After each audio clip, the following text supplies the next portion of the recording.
The views and opinions expressed on any program are those of the producers and/or the persons appearing on the program, and do not necessarily reflect the views and opinions of FRC Media, Bristol Community College, or the City of Fall River.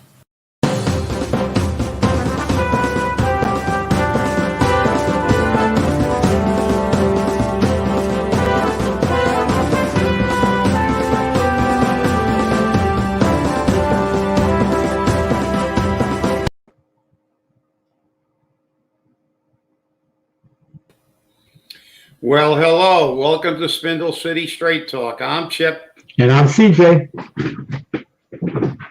And it is Monday in the Riv. And we got an exciting COVID weekend this weekend, according to what I saw on the local news. So Commander COVID is engage. Okay. Yesterday we had 140,647 cases with 744 new cases. 9,517 deaths with 14 new deaths, and Bristol County had 10,985. The last city report was on Friday, and they gave us a count of 2,250. And they still had 135 deaths. Not anymore, and we only went up 6 cases on Friday, so I can't wait to see what Monday's totals are going to look like. But for some reason, the mayor keeps coming later and later with the reporting of the numbers, and it's very interesting. I'm not sure if he's trying to figure out what the numbers are, or is he trying to figure out how they're happening. But it's interesting. I got a couple of things to say this week about today about the mayor and the city. Did you know that the city issued Halloween guidance?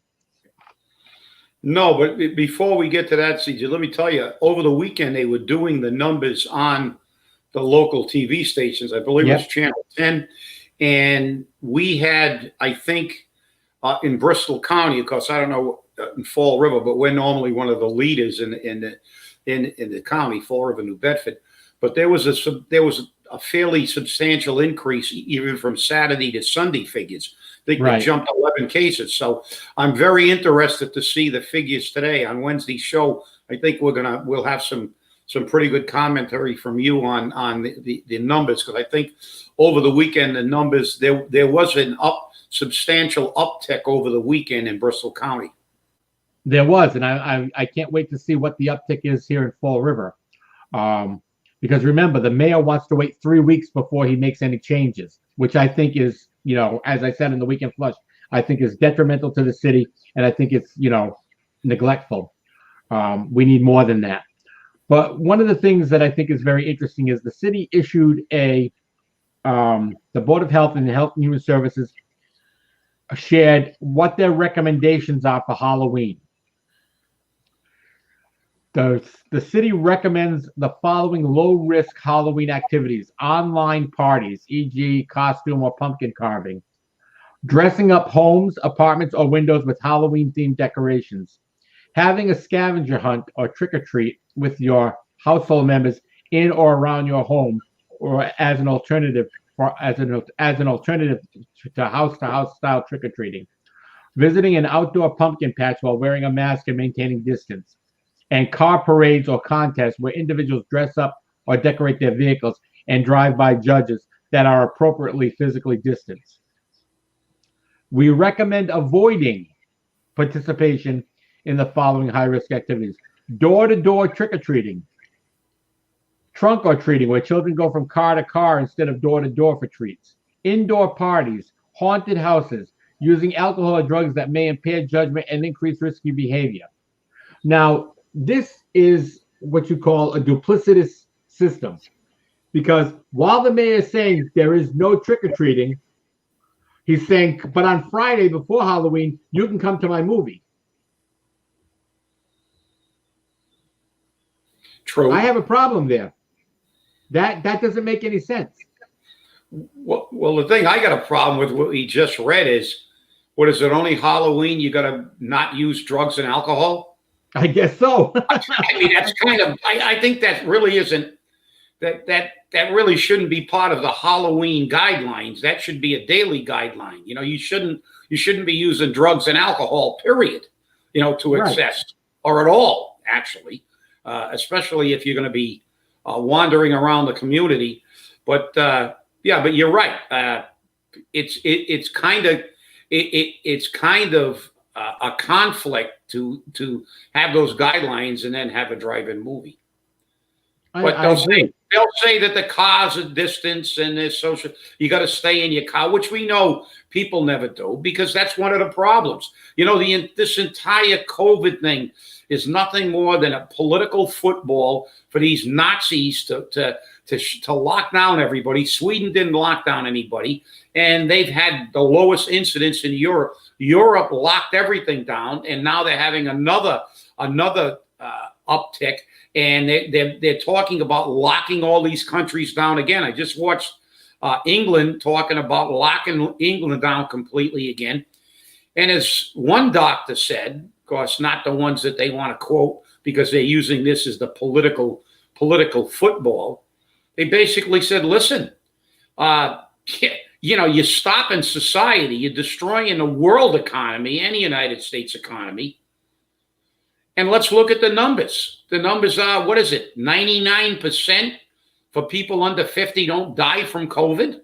There are more people dying right now from the flu than there are from COVID. If you take out the at-risk group who fundamentally are at risk for virtually anything, severe flu, COVID, you know, a fall down the stairs and a broken hip. If you take those out, and look at the numbers. You know, the media has distorted reality so badly, not only in COVID, but if you look at the way they manipulate the media and only report certain aspects of it.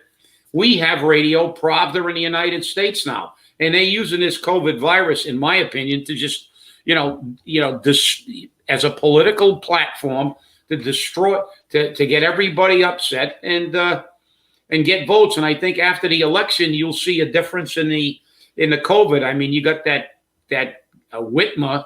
She's like Joe Stalin up there in Michigan. So, and she's complaining that she's locked everything down and it's still not working. So apparently we've got problems with the way we're attacking the problem. So right, and you know, some people say what the president wants to do is negligent or irresponsible. Other people say other countries have done it and it's worked out well for them. Because the president doesn't want to lock down the country. He wants the country to open up. He wants the schools to open. He wants businesses to open. He wants to have a good economy. Whether that's an election rhetoric or whether that's the way he actually wants it are two different things. But I think that if you're going to have your businesses open like we have right now, you need to make sure that you have appropriate precautions in place. I mean, masks for years have been used by the Chinese, the Japanese, many people in Asian countries, and they still developed COVID. So again, you have to ask yourself, what are they not doing right? Are they not wearing the masks right? Are they not cleaning the masks? Are they not changing their masks frequently? Are they not washing their hands? What is it that it caused the mask situation not to work? There are other things besides masks that we have to look at. And while I know the children want to go trick-or-treating and they want to have a good time, there's definitely no social distancing in trick-or-treating. Kids pile up in groups at doors. It's more up in the Highlands area that you see this happen than it is anywhere else in the city. And trick-or-treating has actually gone down throughout the city for some time. So we'll see how this year pans out. I mean, I plan on just getting enough candy for probably the people in my building, and that's it. Because I don't think anyone else is going to come to the door. People don't usually come to the door here. So it'll be interesting to see. But it's gonna make it a good thing to see if the mayor still puts on his movie, even with these guidelines. No, you're right, CJ. And, the thing that disturbs me is, listen, we are evolving or devolving into a snowflake society that can't handle anything. So every time we have some kind of new virus or disease, or we're going to shut the world down, I don't know. Look, I think our main problem is the people, America. Right. They're spoiled. Number one, as I said, the problem, and I think one of the biggest problems is this disease itself. Look, everybody can get the flu, and everybody can feel like crap when they have the flu. But ironically, this disease, if you're young and fairly healthy, you have virtually no symptoms. Or if you do, they're extremely mild, and they don't really interfere with your daily life. So these people are all encouraged to go out and create super spreader events where they're going to just carry it around and give it to other people. So we look at the over 200,000 deaths in this country. Let's look at probably a large percentage of those deaths occurred in New York City, in New York nursing homes, New York State nursing homes, because of Cuomo. And he wrote a book on what a great job he did. But nobody will release the statistics on how people died. But we know there were thousands of people that died in nursing homes. As a matter of fact, I think somebody had a mock funeral for people who died in the nursing homes in New York. It wasn't widely publicized because the media doesn't do anything that will really put this thing in perspective. And listen, this is just another disease in a long line of diseases, whether it's the swine flu, HNN1, or whatever nomenclature that one was, the bubonic plague, cholera, dysentery, all these things that have happened. It's, unfortunately, they don't want to admit one thing. All the doctors in the world are not stronger than Mother Nature. Mother Nature develops things periodically to maintain the balance of nature. That means to kill off certain things, and they cull the herd, so to speak. And this has been disputed because this has become a political issue, not a medical issue. And you've got all kinds of doctors with different opinions, and the only place you see people with a divergent opinion is on only one network, because Facebook, Twitter, all the fake news is only in one direction. And this is problematic because the people suffer because we're not getting anything accurate. We don't have a united front to put this disease in perspective and fight it and affix the blame where it truly belongs. It's just like somebody who weighs 700 pounds and they have to cut the side of the house to get them out. And then who is he going to blame? The fact that he has 17 Big Macs for a snack and eats French fries and potato chips all day. But so he's going to blame the medical community because of that? Listen, this thing has been clearly proven not to really affect most people who are healthy and not be fatal for most people.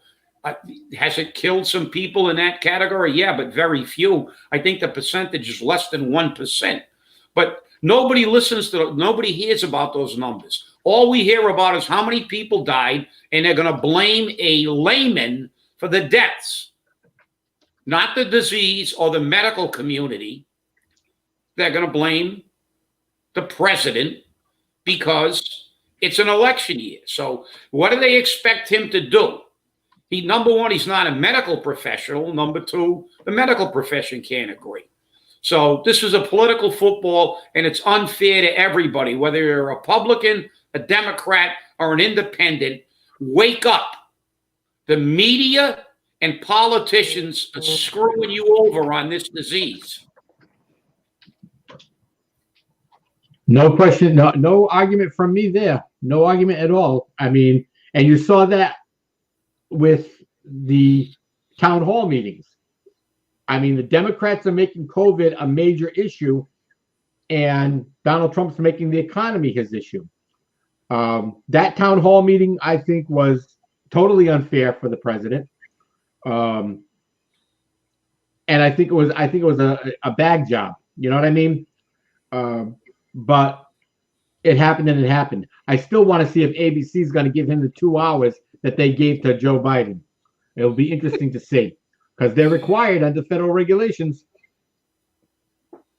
Well, look at what they're doing. Look at what they're doing. Well, number one, did you hear this morning? I just heard it this morning that that 2 executives, one from Twitter and one from Facebook, have been appointed to Joe Biden's transition team. I believe it. Well, yeah. Well, so there's no bias there. Now, Twitter and Facebook both basically blocked the Hunter Biden story. Right. Even though there's more corroborative evidence than ever was about the Russian collusion and all the other hoaxes and all the impeachments that were fundamentally disproved. Now, supposedly, this laptop was Hunter Biden's laptop. He brought it in for service, didn't pick it up. And secondly, one of the individuals on the email chain has acknowledged that those emails are, in fact, his emails. So there's more evidence. Is the guy lying? I don't know. Is it untrue? I don't know. But they spent 3.5 years investigating something that they knew came from a Russian agent. That was this information. You think they could spend 3.5 months investigating a charge that there was influence peddling by a sitting vice president and his family? I think so. No, I mean, you know, just remember when the president took office, they did every investigation under the sun. And when he was running, they kept squashing the investigation against Hillary Clinton. So it makes it very interesting to see how it's 2 rules. There's one for the Spend-ocrats and one for the Republicans. And whether you're a Democrat or Republican or an independent or a libertarian or whatever you may be, there cannot be 2 rules. It must be 1 rule for everyone. It is 1 rule for the rich and the poor, although we know that that's not true. And that's the sad part about it. Yeah, well, you know, it flies in the face of the Constitution, but the Democrats basically are saying that, well, look at Hillary. Do you think, seriously, CJ, if the FBI was told to investigate you and you took all your emails and bleached them, smashed all your computer hard drives with hammers and bleached them and destroyed all the evidence pursuant to them determining whether you were guilty or not, do you think you would be walking around today, let alone being on television making political commentary? No. I mean, the fact is that there are 2 separate sets of rules for politicians. Diane, you know, we know that Diane Feinstein got caught on a hot mic. We know how she really feels. So, yeah, Pelosi was walking around with no mask in a hairdressing salon. They caught Kamala Harris walking into a crowded elevator, and taking her mask off as soon as she walked into the elevator. Okay. So I'm making a big deal? No, I'm just pointing out the fact that they do things that they tell us not to do. And then they censure Trump for never wearing a mask. Well, you know, at least he does it publicly, unashamedly. Maybe he's wrong, maybe he's right, but at least he's got the courage to do it in front of a camera and not pretend they're living by the rules. And then when they think there's no camera, they're wandering around a hair salon or getting into a crowded elevator and taking their masks off. So, you know, this is the whole thing that disturbs me. As you said, there's a double standard, and fundamentally, that's what the Democratic Party wants to instill. They want to take over the government and have only one point of view accepted. And if you don't accept that point of view, you're going to be canceled. You're going to lose your job. You're going to be canceled or shot or bludgeoned. So this is the way the things seem to be going. And it's disturbing because, you know, ironically enough, I was listening to some old music, and I encourage all you viewers to go back. And I don't know if you ever listened to Jim Croce. He was a great, great folk singer who died very young in a plane crash. And look up Jim Croce. You go on YouTube, you can get the video, and listen to the song, Which Way Are You Going? It's an old protest song. And listen to the words. They're prophetic. He talks about choosing sides. He talks about you can live the way you want as long as you live like me. About taking away your rights, and about religious freedom in that protest song. And he talks about having one hand on the Bible and one hand on the gun to protect those rights. So listen to the song. I think you'll like it. Listen very carefully to the words, because you can see Nancy Pelosi in one of those lyrics. You know, you can live the way you want to live as long as you live like me. That's it. That's the way it is. Well, let's do a little shift here because we're slowly running out of time. We're going to shift into the Massachusetts budget. Oh God! As we've discussed previously, the Baker proposes a new Massachusetts budget that pulls $1.35 billion with a B dollars out of the rainy day fund, and now the House and the Senate have to debate it. Meanwhile, the House and the Senate is on whatever you want to call it, summer session or whatnot, because they're in an election cycle. So they're going to do all of this budget negotiations backdoor, because they're not going to have formal sessions, it looks like. So we'll see what happens. But why do we have to do these things backdoor? Why can't the people know what's going on? There's no transparency at the state level at all. And our state senator, our state representatives don't show any transparency, but they show all the PR stuff they do all over social media. It makes me sick. But it's going to be interesting to see what the new budget's going to look like, especially if you can't find anything.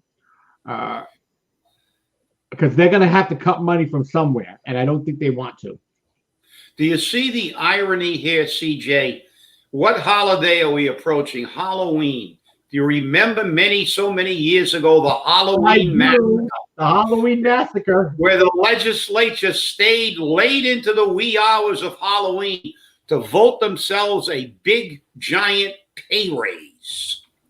And then some of them got bounced out of office, and their political response was to say, well, never again, because in those good old days, their pay raises had to be approved by the public. Like you have to get your pay raise approved by your boss. Well, we're their bosses, but again, they took the power out of our hands. They give themselves pay raises now, automatic cost of living raises. So there again, why does it have to be behind closed doors? Because that's the way they always do business. You know, they only pretend that they're transparent. There's never transparency. Their pay raises, their stipends, they just go along their merry way every year. And once in a while, you'll see a little blurb in the paper. But the public, even though our Constitution says we are the government, we don't get a say. They are the monarchs. They are the princes and dukes and duchesses they do not have to suffer the consequences of their actions. They do not have to answer under the laws like we do. They have their own set of rules, which means that they're exempt from living in the world that they create. And that's one of my problems with government today. They are exempt from the world from living in the world they create, just like the Twitter nitwits and the Facebooks that are blocking the real news. They're all billionaires. They don't have to worry about people crapping all over the street, urinating all over everything like in San Francisco. Get Nancy Pelosi out of her estate. And when a couple of those derelicts got near her house, I think they called in the National Guard within minutes. You know, she had every police officer in the San Francisco area around their house because none of those degenerates want to get near her place.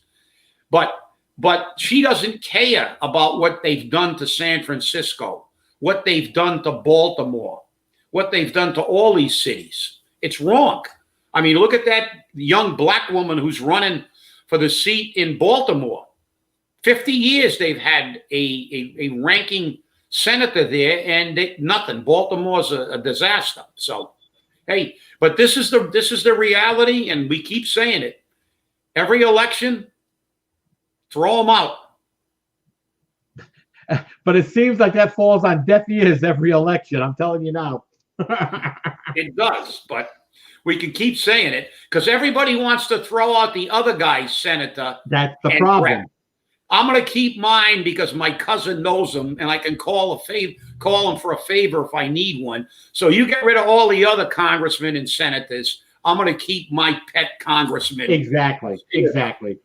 You know, because he did me a favor, or he got my friend a job. I'm working for the MBTA now, so I'm working for the Florida Housing Authority. I mean, this is how it happens, because then on election day, you see those same people who got the jobs and the favors out there holding signs. But always remember something, people: signs don't elect people to office. The people elect people to office.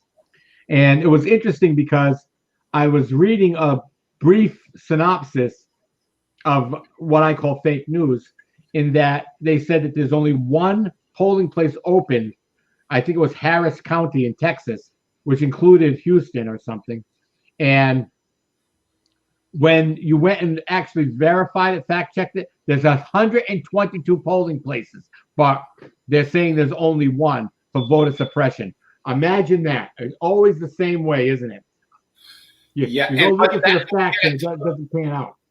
And that will get a ton of traction, just like all the other fake news is. But the real news, and it is news. I mean, like I said, the Hunter Biden case, besides those two debates showing the clear difference in the acrimony of the president's debate, and you look at who they got for moderators.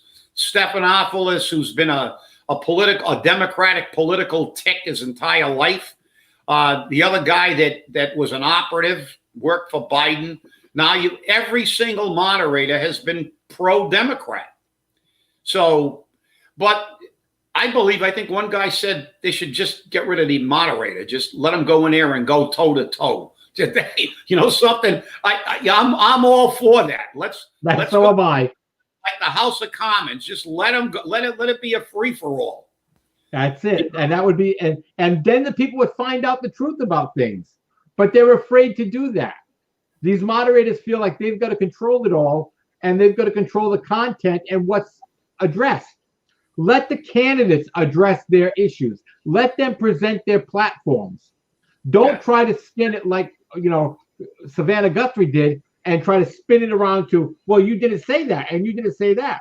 But when it came up to Joe Biden and asking if he's going to pack the court, he said, I'll let you know before the election. And that's the first time he's ever said that. But before the election, when? The day of the election? I mean, when is that going to happen? It's going to be very interesting to see how this election comes out. We're not that far away from the election. We've got 15 days. 52 weeks. 15 days. Yep. So it's going to be interesting to see. Well, we need like we're out of time. We need a referee, not a moderator. Exactly. Well, it looks like we're out of time, people. Thanks for watching. Thanks for inviting us into your home. And remember, stay safe and stay angry. Have a good day. That's right. Stay healthy.